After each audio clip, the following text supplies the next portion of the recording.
ഇന്ന് നമുക്ക് നൈറ്റിക്ക് പറ്റിയ നല്ലൊരു നെക്ക് ഡിസൈൻ ചെയ്യാം കേട്ടോ. അപ്പോൾ ഞാനിവിടെ ഒരു XXL നൈറ്റിയാണ് കട്ട് ചെയ്ത് വെച്ചിരിക്കുന്നത്.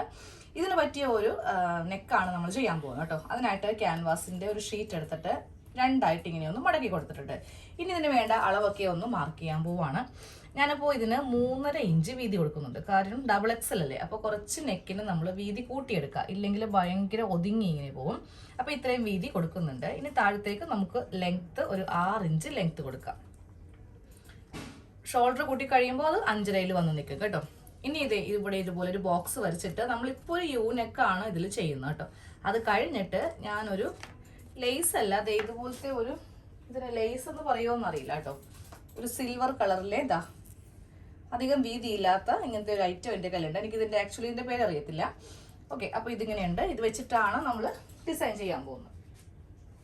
അപ്പോൾ ആദ്യം ഈ ഒരു ഭാഗത്തിനെ കറക്റ്റ് ഇങ്ങനെ ഒരു സ്ക്വയർ ഷേപ്പ് ആക്കുക. എന്നിട്ട് ഇവിടെ ഒരു യു, നല്ല പ്രോപ്പർ ആയിട്ടുള്ള ഒരു യു നമുക്ക് വരച്ചു കൊടുക്കാം. അതിനെ ബേസ് ചെയ്തിട്ടാണ് നമ്മൾ താഴത്തേക്ക് ഷേപ്പ് കൊടുക്കുന്നത്. അപ്പോൾ ഞാൻ ഇതുപോലത്തെ ഒരു യു, നല്ല വൈഡ് ആയിട്ടുള്ള ഒരു യു ഇങ്ങനെ ഒന്ന് വരച്ചു കൊടുത്തു. ഇനി താഴത്തേക്കുള്ളതും വളരെ ഇമ്പോർട്ടൻ്റ് ആണ് കേട്ടോ. കാരണം നമ്മൾ ചില സമയത്ത് ഇത് റഫായിട്ട് ചെയ്തെടുക്കുമല്ലോ, പക്ഷെ ഇത് റഫല്ല, ഇത് ഫെയർ ആയിട്ട് തന്നെ നല്ലതുപോലെ ചെയ്തെടുക്കുക. 1 ഇഞ്ച് വിട്ടാണ് കൊടുക്കുന്നത്. അപ്പോൾ 1 ഇഞ്ച് കൊടുക്കുവാണ്. ഇതുപോലെ ഇങ്ങനെ തെന്നി മാറിപ്പോവാതെ 1 ഇഞ്ച് തന്നെ വെച്ചിട്ട് നമുക്കിനി ഇത് രണ്ടും കൂടെ ഒന്ന് കട്ട് ചെയ്ത് എടുക്കാം. അതായത് കറക്റ്റ് നെക്കും കട്ട് ചെയ്യണം, അത് കഴിയുമ്പോൾ ഈ ഒരു അളവും കൂടെ ഒന്ന് കട്ട് ചെയ്ത് എടുക്കണം. ഇനി ഇതിങ്ങനെ ഒന്ന് യോജിപ്പിച്ച് കൊടുക്കാം കേട്ടോ. യോജിപ്പിച്ച് കൊടുക്കുമ്പോൾ ആദ്യം ഒന്ന് ലൈറ്റായിട്ട് യോജിപ്പിക്കുക, അത് കഴിയുമ്പോൾ നല്ല കട്ടിയായിട്ട് വരച്ചു കൊടുക്കുക. കാരണം ആദ്യം വരക്കുന്ന സമയത്ത് ചിലപ്പോൾ അതിങ്ങനെ അങ്ങോട്ടും ഇങ്ങോട്ടും വളഞ്ഞൊക്കെ പോകാൻ ചാൻസ് ഉണ്ട്. അപ്പോൾ നമുക്കൊന്ന് നോക്കാം കറക്റ്റ് ആണോ. കുറച്ചും കൂടെ നല്ല ഭംഗിയായിട്ട് വരച്ചു കൊടുക്കാനുണ്ട്. അപ്പോൾ ഞാൻ വീണ്ടും ഒന്നും കൂടെ ഒന്ന് കട്ടിയായിട്ട് ഈ ഭാഗമൊക്കെ ഒരു ഷേപ്പില്ലാതെ ഉണ്ട്, അത് നമുക്ക് കട്ട് ചെയ്യുമ്പോൾ ഒന്ന് ഷേപ്പ് ആക്കാം. ഇതും കട്ട് ചെയ്യണം, ഇതും കട്ട് ചെയ്യണം. അപ്പോൾ ഇതുപോലെ ഇങ്ങനെ ഒന്ന് കട്ട് ചെയ്ത് എടുത്തിട്ടുണ്ട്. നമ്മളിങ്ങനെ ഓപ്പൺ ചെയ്യുമ്പോൾ നല്ല ഷേപ്പിൽ വേണം കേട്ടോ ചെയ്തെടുക്കാൻ വേണ്ടിയിട്ട്. ഞാൻ ആദ്യമേ വരച്ചപ്പോൾ ഒരു ചെറിയ ഒരു ഡിഫക്റ്റ് ഉണ്ടായിരുന്നു, പക്ഷെ നമ്മൾ വീണ്ടും വരച്ച് അതിനെ നല്ല ഭംഗിയായിട്ടൊന്ന് ആക്കിയെടുക്കാം. ഇനി ഇതേ ഷീറ്റിൽ തന്നെ, അതായത് നമ്മുടെ നൈറ്റിയുടെ സെയിം ഫാബ്രിക്കിൽ തന്നെയാണ് ഞാൻ ഒട്ടിക്കുന്നത്, വേറെ എടുക്കുന്നില്ല. വേറെ എടുത്തിട്ടുണ്ടെങ്കിൽ ആ ഒരു നെക്കിൻ്റെ ഭംഗി പോകും. ഇതിൽ തന്നെ നമുക്കൊന്ന് ചെയ്ത് കൊടുക്കാം. അപ്പോൾ ഇതുപോലെ ഇങ്ങനെ വെച്ചിട്ട് ഇതൊന്ന് ഒട്ടിച്ചങ്ങോട്ട് എടുക്കുവാണേ. ഇതുപോലെ ഇങ്ങനെ ഒന്ന് ഒട്ടിച്ച് എടുത്തിട്ടുണ്ട്. ഇനി ഇതിൻ്റെ ഈ അറ്റത്ത് നിന്ന് തന്നെ തുണി കട്ട് ചെയ്ത് കളയാട്ടോ. നമ്മൾ മടക്കി വെച്ചൊന്നും തയ്ക്കുന്നില്ല. നേരെ ഞാനൊരു ഇതുപോലത്തെ വൈറ്റ് തുണിയിൽ കുറച്ച് ക്രോസ് പീസ് ഇങ്ങനെ അങ്ങോട്ട് എടുത്തു. എന്നിട്ട് എല്ലാം ഒന്ന് ജോയിൻ്റ് ചെയ്ത് എടുത്താൽ കേട്ടോ. അപ്പോൾ നമ്മൾ ക്രോസ് പീസ് വെച്ചിട്ട് ഇവിടെ ഒരു പൈപ്പിങ് ചെയ്ത് കൊടുക്കാൻ പോവാണ്. പിന്നെ ഈ ഒരു ഭാഗത്തും പൈപ്പിങ് ചെയ്യുന്നുണ്ട്. അതിൻ്റെ അടിയിലാണ് ഞാനിപ്പോൾ കാണിച്ച ഈ ഒരു ഐറ്റം വെക്കാൻ പോകുന്നത്. അപ്പോൾ ഇതിൻ്റെ മീതെ വെച്ചിട്ട് നമ്മൾക്ക് ഇവിടെ ഒന്ന് ഫിനിഷ് ചെയ്യാം. ക്രോസ് പീസിൻ്റെ നല്ല വശവും ഇതിൻ്റെ നല്ല വശവും തമ്മിൽ വെച്ചിട്ടൊന്ന് ഫിനിഷിങ് ചെയ്യാൻ പോവാം. ഇതുപോലെ ഇങ്ങനെ തയ്ച്ചങ്ങോട്ട് എടുക്കും, വീതി കുറച്ച് തയ്ച്ചെടുക്കാം കേട്ടോ.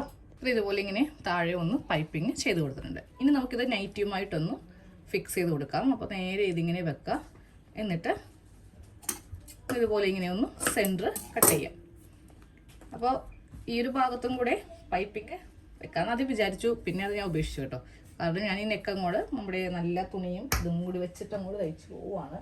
കാരണം ഹക്കോബയുടെ തുണിയാണ് എടുത്തിരിക്കുന്നത്. ചിലപ്പോൾ നെക്ക് ലൈനിൽ ഇതുപോലെ ഇങ്ങനെ കേട്ടോ, ഇടക്കിടക്ക് ഹക്കോബ ആയതുകൊണ്ട് ഇതുപോലെ ഇങ്ങനെ ത്രെഡ് ഉണ്ടാവും. അപ്പോൾ ഞാൻ നെക്ക് ലൈനിൽ അത് കൊടുക്കുന്നില്ല കേട്ടോ, താഴെ മാത്രമേ പൈപ്പിങ് കൊടുക്കുന്നുള്ളൂ. അപ്പോൾ നമുക്കിതിൻ്റെ ഉൾവശം എടുത്തിട്ട് ഇത് കൂടെ വെച്ചിട്ടൊന്ന് തയ്ച്ചു കൊടുക്കാം. നല്ല വശത്തേക്ക് ഇങ്ങനെ അങ്ങോട്ട് നമുക്ക് എടുക്കാം. നെക്കിപ്പോൾ ഇതുപോലെ ഇങ്ങനെ ഒന്ന് തയ്ച്ചെടുത്തിട്ടുണ്ട്.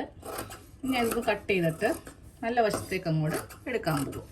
നമ്മൾ സാധാരണ ചെയ്യുന്ന പോലെ തന്നെ അവസാനമേ ഒരു സിൽക്കിൻ്റെ കളറിലുള്ള ലേസ് വെച്ച് കൊടുക്കുള്ളൂ കേട്ടോ. അപ്പോൾ എനിക്ക് നൂല് മാറ്റണം. അപ്പോൾ ഞാൻ മെറൂൺ ഷെയ്ഡ് വെച്ചിട്ടാണ് ചെയ്യുന്നത്. അത് ചെയ്യുമ്പോൾ വൈറ്റ് ആക്കണം. അപ്പോൾ ഞാനത് അവസാനത്തേക്ക് വെച്ചിരിക്കുകയാണ്. അല്ലെങ്കിൽ ഇടക്കിടക്ക് നമുക്ക് ഈ ത്രെഡ് ഇങ്ങനെ മാറ്റുമ്പോൾ അതൊരു മടിയാവും. ഇതുപോലെ ഇങ്ങനെ ഈ ഒരു ഭാഗത്തും ചെയ്യും, ഈ ഭാഗത്തും സ്റ്റിച്ച് ചെയ്യും. ഓക്കെ, ഈ ഭാഗത്ത് ചെയ്തതിന് മുന്നേ എനിക്ക് ത്രെഡ് മാറ്റണം. അത് ഞാൻ ഈ ഒരു ഭാഗം ഫിനിഷ് ചെയ്യാൻ പോവാം. അപ്പോൾ ഇത് നമുക്ക് ഈ ഒരു ലേസ് വെച്ച് കൊടുക്കാം. ഈ ലേസ് വെച്ച് കൊടുക്കുമ്പോണ്ടല്ലോ, നമ്മൾ തയ്ക്കുന്നതിന് ഉള്ളിലേക്ക് ഇങ്ങനെ അങ്ങോട്ട് വെച്ച് കൊടുക്കാം. എന്നിട്ട് ഈ പറ്റേ വെച്ച് തയ്ക്കുക. 2 സ്റ്റിച്ച് നിർബന്ധമായിട്ട് കൊടുക്കണം. കാരണം ഇനി എങ്ങാനും എവിടെയെങ്കിലും കൊണ്ടില്ലാന്നുണ്ടെങ്കിൽ അതൊന്ന് കൊള്ളിക്കാൻ വേണ്ടിയിട്ട് 2 തവണയായിട്ട് ആദ്യം സ്ലോലി ചെയ്യുക, പിന്നീട് നമുക്ക് ഒറ്റയടിക്കും കൂടെ ഫാസ്റ്റായിട്ട് ചെയ്തു പോകാം. നൈറ്റിയുടെ നെക്ക് ഡിസൈൻ ആണ് ഈ കാണുന്നത് കേട്ടോ. അപ്പോൾ ഇതുപോലത്തെ നല്ല ഡാർക്ക് ഷെയ്ഡൊക്കെ മേടിക്കുമ്പോൾ വൈറ്റ് ഒക്കെ വെച്ചിട്ട് പൈപ്പിംഗ് ചെയ്യുക. അത് കഴിയുമ്പോൾ കുറച്ചും കൂടി ഭംഗിയാൻ വേണ്ടിയിട്ടാണ് ഞാൻ ഈ ഒരു ലേസ് താഴെ വെച്ച് കൊടുത്തത്. ഇത് വളരെ വീതി കുറഞ്ഞാണ് കേട്ടോ. വീതി കൂടുതലാണെങ്കിൽ അത്രക്ക് ഇതുപോലൊരു ഭംഗി ഉണ്ടാവും തോന്നുന്നില്ല. പിന്നെ ഒരു പോക്കറ്റും കൂടെ ഉണ്ടായിരുന്നു, അതിനും ഞാൻ ഇതുപോലെ ഒരു പൈപ്പിംഗ് ഇങ്ങനെയൊന്ന് ചെയ്ത് കൊടുത്തു, അല്ലെങ്കിൽ പോക്കറ്റ് ഇവിടെ ഉണ്ടെന്ന് അറിയത്തില്ല. അപ്പോൾ ഇതും ഒരു കസ്റ്റമറിന് ചെയ്തതാണ് കേട്ടോ. XXL സൈസിൻ്റെയാണ് ചെയ്തത്. അതാണ് നെക്ക് കുറച്ച് നല്ല വൈഡായിട്ട് ചെയ്തിരിക്കുന്നത്. കാര്യം നല്ല വണ്ണം ഉണ്ടാവുമല്ലോ, നമ്മൾ നെക്ക് ഒതുക്കി കളയരുത്. അപ്പോൾ ശരി, താങ്ക്